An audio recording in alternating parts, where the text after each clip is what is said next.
Good evening, everybody, and welcome to another episode of Chicks and Salsa. And we have a special guest tonight, so it's not just chicks. We have you're going to be the salsa of tonight. How's that? I'm totally good for that. Great. Well, first of all, Jen, how are you doing? I am well. How are you this evening, Candy? I am doing good. We want to do a shout out. We are going to say prayers for Carrie and her family. They're going through some issues and some things. So she will not be with us tonight. And Megan is actually working. So hopefully she'll be back with us next week. But we have a special guest on tonight, and his name is Joel Franko. And Joel, you're no stranger to me because we've done shows together on South Florida Tribune, but this is the first time coming on Chicks and Salsa. How are you tonight? I'm doing great, and I'm honored to be here. We are honored that you are here with us. I'm going to give you the floor a little bit. I'm going to let you talk a little bit about yourself and then a little bit about the organization that we're going to be talking about tonight. Well, thank you. So again, thank you so much for having me. I am a filmmaker by trade, and one of the ways that we got into starting our nonprofit, Where Our Children Play, as you can see from the link below, was because we started making a documentary film on youth sports and how to bring the focus back on the kids from an adult-centered world and environment and bringing it back to the kids. As we are wrapping the film, we're finishing editing, hopefully soon. Never as fast as we want it, but it's coming together and we're very happy how it's looking. We realized that one of the things that we wanted to do was to change how things are. And we immediately kind of caught glimpse of the fact that if we just do the movie, we may not be able to do that. We may be very successful, whatever, and fingers crossed. But we knew that it's, just the movie's not going to do it. So we wanted to put our money where our mouth is. And that's why we started a nonprofit, and to really get in there, get in the communities, and try to make change for the better. Awesome. That's amazing. Because when Candy was telling us about you, I also, before I started reading your website, I also just automatically went to how a lot of parents dictate children's athletics. So I was actually born in a small town in North Carolina, Hickory. It's also the furniture capital of the world. But my dad will tell you stories from the 70s when my brother was playing in little leagues there. He was like, those parents were just way too much. And still is. Yeah. Sorry for interrupting. Sad, really. No, you didn't interrupt at all. It's exactly the reason why we're doing this. I mean, it still is that way. Yeah. Hasn't changed one bit. If anything, is worse. Oh, I'm sure. Mm-hmm. So Joel, tell us about when did you start Where Our Children Play? When did that concept come to fruition, and then does it all entail right now? Yeah, so we started really working on Where Our Children Play in the last couple of years. We became an official 501c3 this past October, November. So we're really, it's funny, we've been doing this for 2 years, but we're also at the beginning of everything that we're trying to accomplish. Mm-hmm. And it's going to take some time. It's going to take some patience. It's going to take some ups and downs, like anything in life. But the beautiful part of what we're trying to do is we're trying to do three things, as Candy knows. One of the things we're doing is we have created a training program, an individual training program for kids. And this goes back to what you just mentioned, Jen. This is the whole point of the training program is it is child-centric, meaning we create a program according to a child needs, whatever it is that they need, for whatever the sport that they play. We're talking, by the way, high school and below for ages at the moment. So 10-ish to 18, something like that. Mhm. I mean, of course, we can do it for older kids too, but we're trying to focus with the younger kids at the moment.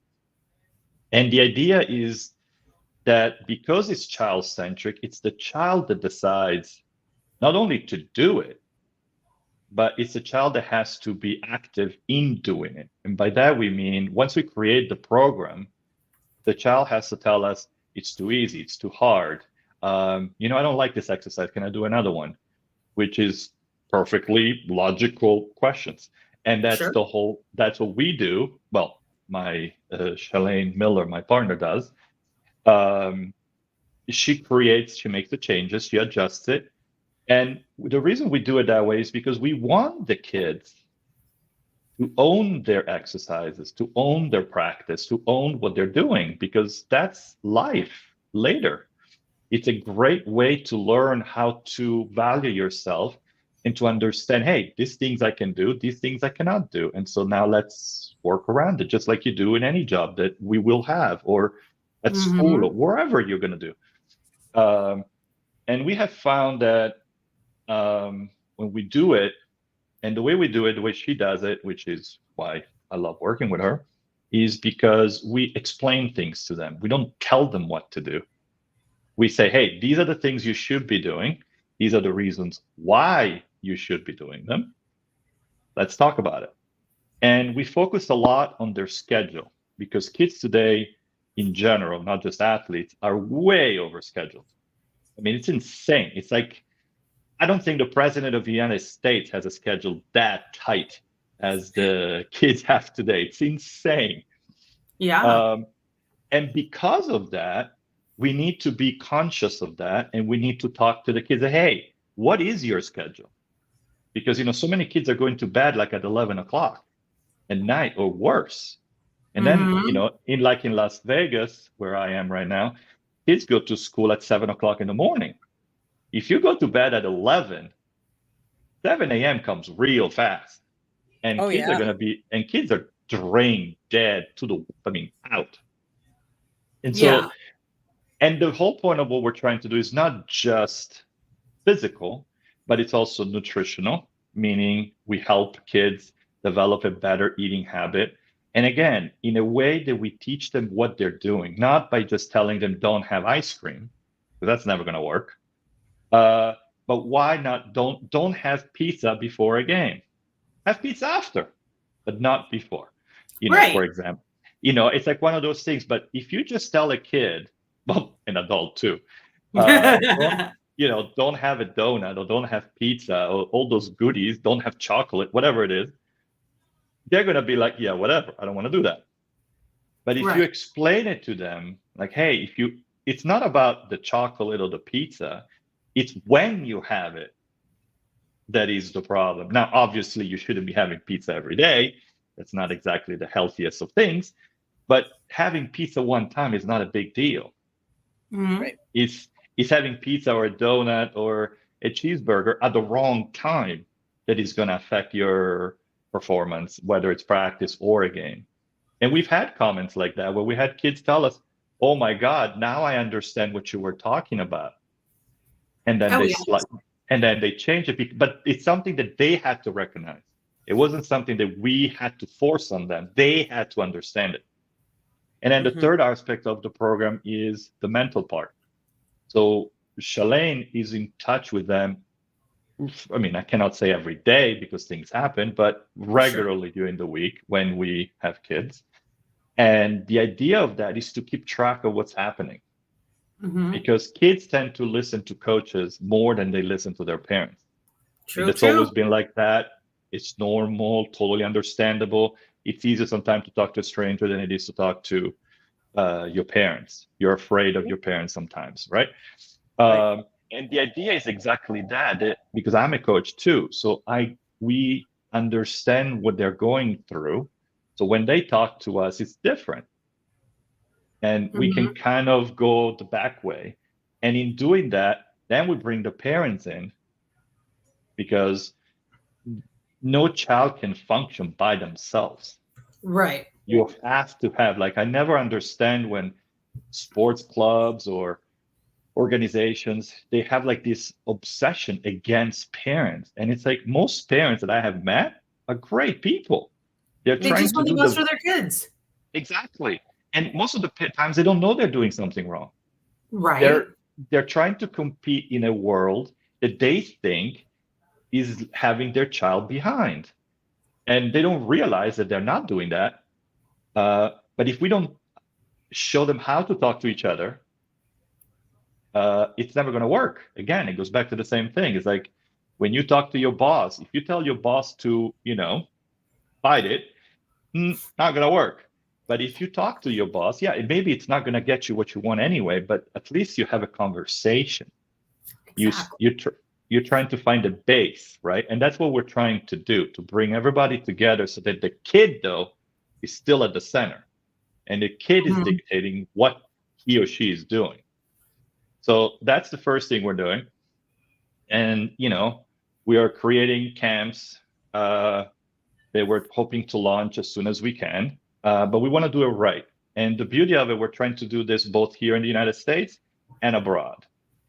So we have a lot that we're juggling right now because it's, I'd like to, I wish I could say this was only an American problem because then it's easier to fix because it's just in one place. No, unfortunately, not the case. It's a world problem, which makes it a lot harder. I actually think American might not be the worst at that. Well, we have the problem with the money here. Yeah. The biggest issue with American youth sports is money. And it's insane. I mean, the cost to a family is beyond comprehension. It makes no sense. I mean, except for the pockets of the people who run the show.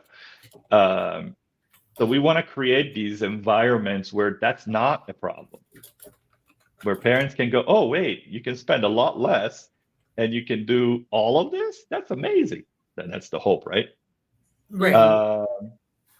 And the other thing that we're trying to do, and this is our long-term dream, is to create what used to be community centers, like old school community centers, where, but obviously updated, in a way where you can have an area where kids train, whatever, an area where kids can get some school help, some tutoring, some advice, some counseling, some direction, because so many kids, and I coach high school right now. I went back to coaching high school girls soccer. And what always stuns me is how little information these girls, and boys, unfortunately, get. Like, they don't even know how to fix their grades. They don't even know that they can retake a test. They don't even know what the rules are. And like, oh crap, if I get a B or a D or a C or an F, I can't go to college. So there's a lot of things that they don't even know how to do. Or, hey, you have counseling, you have help. People can help you retake the test or study or whatever it is. And then the third part of the community center that we want is an area for parents. An area for parents where parents can go and talk. Because one of the biggest things, being a parent as well, it's like you never have a chance to talk to other parents in a real way. It's always about, at least that's how I feel. It always feels like it's competition, and I could care less. It's like, because first of all, there's not one team in the world that we all are trying to get into, right? There's a million teams out there. Maybe not everybody's going to be an NBA champion or NHL champion or whatever. Of course not. There's only a few teams to make that.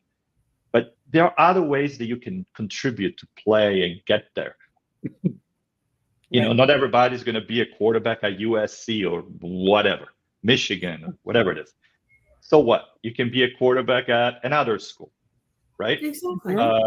And that's the beauty of it. It's like parents need to be able to talk to each other where we can share, oh my God, it's like, can you believe how expensive this is? Instead of saying, oh yeah, I can pay for $5,000 every week, no problem. And then those parents are going to a fifth mortgage, right? I mean, we need to have parents relax and be able to share information where they can go and say, oh my God, I'm not the only one going through this. Yeah. Because that's like the biggest thing to me. Like when I talk to parents as a coach or as a dad, it's like we are all in this together. Right. And that's the part where so many people don't understand. And it's like parents are like kind of like this. I don't want to say, I don't want to admit that I don't have any money, because if I don't have any money to pay, and who does? I mean, these prices are insane. Mhm. And if you have more than one kid, it's even worse. Well, like the Kelseys, mom and dad Kelsey stayed together even after they divorced so they could afford for Jason and Travis to continue to play football. Yep. And football is not cheap. No. And they were divorced. Like, that is love for their kids. Right. And I mean, support. that's what you do, and support. Yeah. That's a perfect. You got to support the kids. I mean, we're all doing it for the kids. I mean, that's the thing, right? We should all be doing it for the kids, and Right. we should ask our kids all the time. Mm-hmm. Do you want to do it? Are you okay? Do you need a break? I mean, some of the interviews we had in our movie were heartbreaking because of that reason. You know, we talked to a mom that told us that she didn't realize that her own daughter was about to, you know, unfortunately turn very, very dark. Until finally she was able to get her daughter to talk to her. Mm-hmm. And when finally the daughter had the courage to tell her mom, and not because the mom was being a bad mom, but she didn't know. Right. And isn't like our worst nightmare is like you don't know, Yeah. and the kids think that they cannot come to you and talk to you. I mean, that's like my biggest nightmare. And so for her to realize, oh my God, my daughter is telling me she cannot play anymore, because if not, bad things will happen. No more. And they stop playing. Yeah. Now a year, I forget now if it was a year or two later, the girl is back to playing because now she wants to play. Right. She needed a break. She needed a break. But how many parents are like that have lost kids, and they ask themselves that question: why didn't you tell me, even though obviously it's too late? And I mean, that's the I was thing to very me. fortunate. I was an athlete growing up, and I was allowed to tell my parents when I did take a break. Honestly, I regret taking a break when I did, but I still took the break. But in a way, I'm glad I did, but I don't have a lot of regrets. Like, and I truly don't. I have like 3 regrets in my life. That's one of them. That I took that break. I wish I had not. But You to didn't know each that their then. own. But at that time, you needed that break, and if you Right. hadn't, you don't know what would have happened. And that's the thing that is the hardest thing. It's like we got to be able to take a break when we need to. Mm-hmm. And we got to have the support of our families. But that's the thing, right? Because then the coaches turn on you, your teammates turn on you, and then you feel horrible. And I was lucky because my coach supported me in it, actually, because she knew my particular circumstances. Like, my parents weren't divorced or anything like that. I was just, like you said at the beginning, I was overextended. And so, because I was going to 2 schools a day, and not a lot of kids do that. I was in student government. I was a competitive swimmer. I was also swimming for the high school swim team because I wanted a litter check because all the cool kids had one. And so, yeah, but that's why I took that break, and I wish I hadn't. But I needed it at that point. You did. And, you know, who knows what would have happened? Maybe nothing would have happened. Exactly. But maybe something worse. You might have fallen into much darker times. Mm-hmm. You don't know. And luckily, you're still here talking to us. Yes. But how many kids today, I mean, they play high school and club sports at the same time in too many states. I do not understand how that works. I don't get it. I mean, like, you know, Southern California, I'm sure there's a few other states, but I don't know all of them, obviously. I know Southern California, for example, when there is high school soccer season, the clubs cannot play.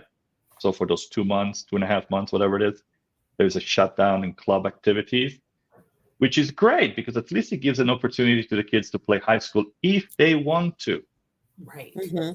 Because, you know, soccer is different than other sports like basketball, football, where high school is number one. Soccer, it isn't. But you still want to Mhm. play with your friends from school. You still want to represent, your high school and your city, your community, whatever it is. I mean, it's fun to do that. Yeah. But like here in Las Vegas, nope, you play at the same time. And some of, Mhm. boys and girls, and makes no sense, especially with the heat that we're playing with Mhm. for 3-4 months out of the year. It's insane. I mean, I just looked at my high school girls' schedule. We Mhm. play from August 22nd to October 22nd, 23rd, something like that. So for those, whatever it is, 2-3 months, we're playing 2 of those months are 100-degree weather every day. Yeah. And it's Mhm. dry as get out out there. I was in New Hello? Mexico. I mean, outside. I mean, football is the same problem, obviously, because football plays in the fall in Vegas too. So, I mean, football is the Mhm. same thing. Right. I mean, it's not just a soccer problem, obviously. I mean, that's it. And we play, unlike football, we play 2 or 3 games a week Yeah. Mhm. with Yep. 100-degree weather. These are Yep. not professionals. This is No. Mhm. not the NBA. I mean, this is outside 100 degrees, 15-year-old girls or boys. Mhm. Boys, same schedule. Right. Um, that's insane to me. Who's Yeah. thinking this thing? What person in the county, in the district, whatever, is thinking this? Are they actually thinking this through? Mhm. And Why that's the kind can't of they stuff. change it, especially in Las Vegas? Because it's never actually cold there. But even if it is cold, the cold is better than 105, 115. I mean, it's Yeah. never cold to the level of you know, Ohio or Alaska, obviously not. Yeah. But even when it is cold, Mhm. um, but then you can play a game at 3 o'clock in the afternoon, 4 o'clock in the afternoon. Now Yeah. we have to play games. Again, it goes back to the same problem. Now we're playing games at 6 o'clock at night. By the time we're done, it's 8:30. By the time they get home, it's 9:30, 10, depending on how far we have to travel. Back to the same problem. And a lot Mhm. of these girls have practices with club or the boys, because again, same schedule. And now they're going to have to miss out on, and now it's going to have another psychological problems with them because, oh crap, now my club is going to get mad at me because I'm missing games or missing practices. And again, it's a vicious cycle. And it's like no one is thinking. Can you talk to the school district since you coach for the school district? That's one of the things we're trying to do. Mhm. We're trying to create a pilot program for a couple of schools in town where we can put our stuff in and start to talk to them and see how we can help. But it's very close-minded, especially by the athletic directors of high schools. It's like they're not really working as athletic directors. They're working as babysitters. They just Mm. push papers and make extra few bucks to be an athletic director. Very few athletic directors give it to About crap the kids, about. yeah. And it's like I'm working with one of them. It makes no sense. It Right. doesn't, because it's like if we're working one, it's like you want to work with people that understand, care about the kids, and you would hope and you would think that in schools that's a good place, right? No, How? and it breaks my heart. And again, it goes back to the same thing. What are we doing? Are we supposed to help the kids? Why? It's not a red and blue thing or purple, orange, or whatever political Right. Yeah. denomination anyone is around the world. That's is that something that we can It's like, all agree, right? That we want to help our kids. and it's almost like a lot of athletic directors are just looking for that next superstar Mhm. and Or the at a next high school paycheck, level. Yeah. or But worse. you do have to keep the kids in mind because that pressure is going to come down to the coaches, and the coaches, I mean, it all rolls downhill, right? So, yeah. Hey, Snowman. So, Brian Snow is one of our, he's been with us since the very beginning. So, Brian's awesome. I actually texted him, like, you need to tune in. You're going to like our show tonight. So, thanks for Oh, that's tuning in, awesome. Snowman. He's got a great platform too. Mhm. But you just have to look out. But I think people get so caught up into their own egos, and they don't mean to be, because it's not saying just because you have an ego, you're a bad person, right? Because most We people all are have an not. ego. Thank you, Soman. But but you've got to think about other people. But I'm that person who, like, if I say something and I think it could be misinterpreted one way, and I'm like, oh, how do I explain this? So I totally get in my own head because I don't want to come across that way. But you've sometimes got to put other people first. And there are times when you have to put yourself first. But when you're dealing with kids' lives, because how many kids out there could be playing in 100-degree weather with a heart murmur or prone to a stroke or epilepsy, and they may not know it yet, or millions of other weird ailments. But yeah, and I'm not saying those three are weird, but you know. No, but you're right. And that's the thing that drives me nuts. Yeah. It's like, and then especially, you know, because if you're in one of those rich schools, it's one thing. But even then, I mean, that they're not immune to problems, obviously. Just because they have money doesn't mean they don't have problems. They do. They just have a lot more money to fix them. Right. And parents have money to help their kids in a different way, even though that doesn't necessarily help them. But kids in not as rich areas, or parents who don't have that kind of money, or who don't even know where help is. Yeah. That's where the scary stuff can happen, because they don't help you. And that's what the AD should be promoting. Hey, here's a foundation to help cover X, Y, and Z. Here's, you know, a grant for this. Here, you know, because let's face it, like U.S. schools, for some dumb reason, are pulling money out of arts and entertainment. Like, it sounds dumb, but the rest of the world does look to the United States for that. At least historically they have. And for some sports. So that's where we are the best at. And that they need to really encourage that. My mom was a guidance counselor. She's retired now. And so that's where I think, like, there's got to be foundations for X, Y, and Z. So because there's so many random scholarships, like there's scholarships for kids who are first generation college, going to college. So maybe there's a first generation soccer player scholarship somewhere. But if you do that, you have to do extra work. True. People are really lazy. It's really getting on my nerves. Don't even get me started on that. But it's amazing to me when you talk to people and you say, oh, but that means I have to stay an extra 5 minutes a day. And I'm thinking, you're a teacher. You're not going to become a millionaire by being a teacher. So obviously you knew that before you started.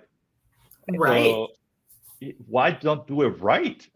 That's the stuff I cannot comprehend. I just cannot understand. Like, if you do certain things, you know, you're doing it in theory because you care. I mean, I'm sorry, you don't become a teacher just for the money, because I mean, it's not terrible, but it's not fantastic either. Yeah. I mean, but that's the thing, right? So what are you doing it for? For the fact that you can get 2 months off a year? Really? Right. That's why you're doing it? That doesn't make any sense. And it sucks that there are teachers like that, because I know, like, my mom, my mother-in-law, my friends who are in education, they actually care. Like, I have one girlfriend who's a teacher now, and I bet you she just got home from work. It's 8:05 Eastern Standard Time right now. I bet you she just got home from work in the last 30 minutes, because even though school's almost out, she was staying after work to tutor a kid or two. And like my friends, they specifically like to work in Title IX schools because that's where they feel most needed. So, and I admire them that do that. I truly do. I mean, today one of my girls say, Coach, can we kick the ball around a little bit, please? And no problem. Yeah. Let's do it. And then half hour later or something like that, she's like, okay, I'm good. Okay, let's go home. Yeah. I mean, she went home. I had to stay a little bit extra, but yeah, but you were doing your job and it's something you're passionate about. There's no other way to me to do it. I mean, I wasn't able to coach these girls last year because I got sick. And now that I'm coaching them again, all these same girls are telling me, Coach, no one brought us water last year. You were the only one that brought us water. Water!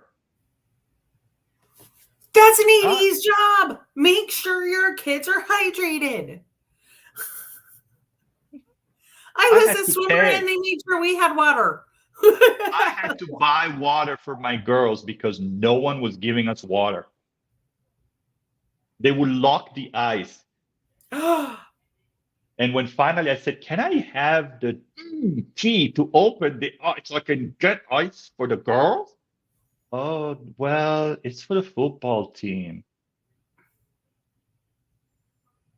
Okay, it's ice, not gold. It's ice, it's free. Ice. Right. I had to go buy ice. I had to go buy waters, Gatorades, because they wouldn't provide them. I would like to talk to you for a minute after we end, because I don't want to overpromise and underdeliver, but I have a few ideas for you. Oh, nice. I like ideas. Always open to that. But yeah, but that's the thing, right? Let's do it for the kids. That's what we're all So trying. Joel, you said you have a movie coming out? Yes. I do have a movie. Not yet, but it's coming. Yes, it's coming. And it's a full documentary. It's 90 minutes, more or less. And it's, like I said, it's a movie about the culture and the culture change and how we need to listen to kids. But it has some famous athletes in it, doesn't it? I'm just thinking like some of our audience might, that might help attract people too.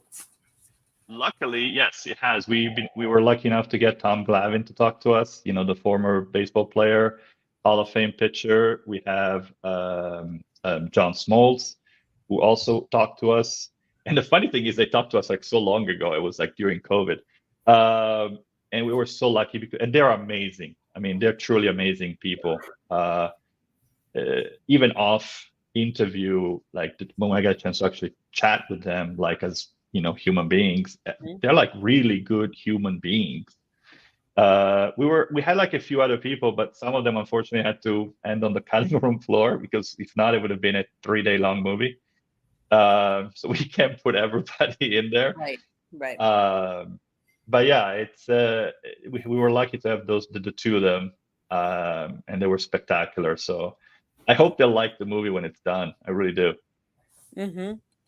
Do you forecast it coming out, any special time of year? Like, are we talking 6 months? Are we talking a year? I don't know, because really we are that close. Okay. We just in between the last time you and I spoke, Candy, Mm-hmm. we had just finished, because it's documentary, it's a little bit harder to edit than a regular movie, fiction movie, because fiction, you have a script, it's like beginning, middle, end, more or less. Boom, boom, boom. Yep. More these things have to happen for the story to make sense. For a documentary, you're kind of having to put the pieces. Unless you're making a historic piece about the Roman Empire, Hitler, whatever. Timeline. Mm-hmm. Yeah, a timeline. It's very easy to this happened, this happened, this happened, this happened. But what we're doing, there's no end, so we have to kind of structure it in a way that it gives us a beginning, middle, of an end, so that people can be satisfied when they watch it, while knowing that this is ongoing.